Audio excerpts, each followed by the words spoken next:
सियार चला मुक्ति के मार्ग। पवित्र जिन धर्म तथा गुरुजनों को नमस्कार करके उनकी कथा लिखते हैं कि जिन्होंने रात्रि भोजन त्याग करके आगे चलकर मोक्ष प्राप्त किया। जो महानुभाव जीवों की रक्षा के लिए रात्रि भोजन का त्याग करते हैं वे इस लोक तथा परलोक दोनों में सुखी रहते हैं। उनको हर प्रकार की संपदा सुलभ होती है।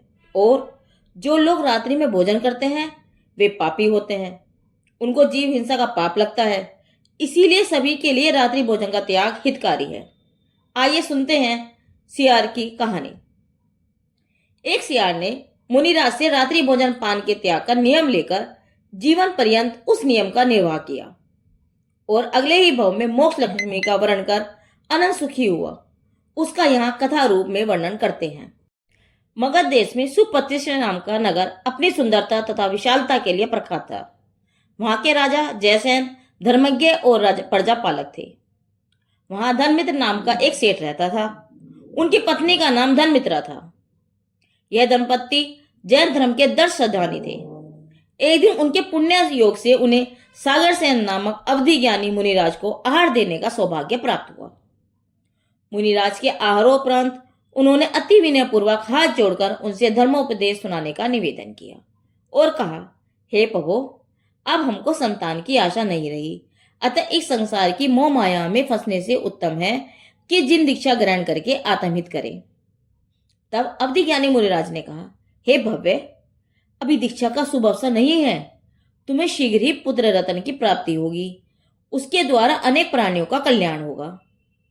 मुनिश्री की ऐसी भविष्यवाणी सुनकर सेठ दंपत्ति बड़ा प्रसन्न हुआ और तभी से सेठानी धनमित्रा जिन पूजाधिक धार्मिक अनुष्ठानों की ओर विशेष ध्यान देने लगी। उसने थोड़े ही समय के पश्चात यथा समय एक प्रतापी पुत्र को जन्म दिया। पुत्र जन्म के उपलक्ष्य में सेठ ने उत्सव किया, पूजा प्रभावना की और उस बालक का नाम प्रीतिंकर रखा। उसकी सुंदरता कामदेव के समान थी। जब प्रीतिंकर 5 वर्ष का हुआ तो उसके पिता ने उसे विद्या पढ़ने के लिए गुरु के पास भेज दिया। कुमार अपनी कुशल बुद्धि के कारण थोड़े ही समय में विद्वान बन गया। धनी और विद्वान होने पर भी कुमार में अभिमान का नामो निशान नहीं था। वह हमेशा शिक्षण देता और धर्मोपदेश करता था। महाराज जयसेन भी उसकी इस परोपकारिता से अत्यंत प्रसन्न हुए और उन्होंने वस्त्राभूषणों से कुमार का सम्मान किया।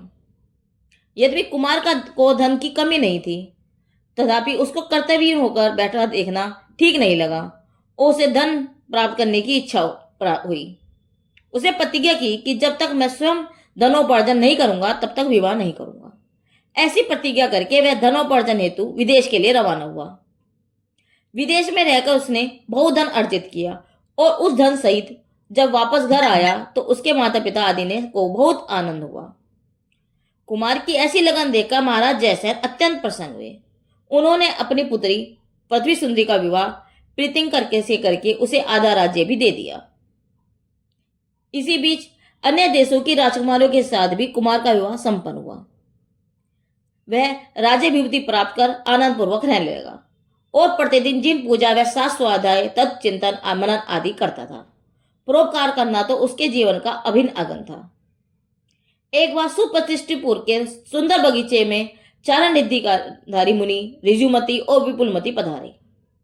कुमार ने आदर पूर्वक उनका सम्मान किया और अष्टद्रव्यों से उनकी पूजा करके धर्म का स्वरूप पूछा। प्रीतिंकर, धर्म वह है जिससे संसार के दुखों से रक्षा तथा उत्तम सुख प्राप्त हो। धर्म के 2 भेद हैं, मुनि धर्म और गृहस्थ धर्म।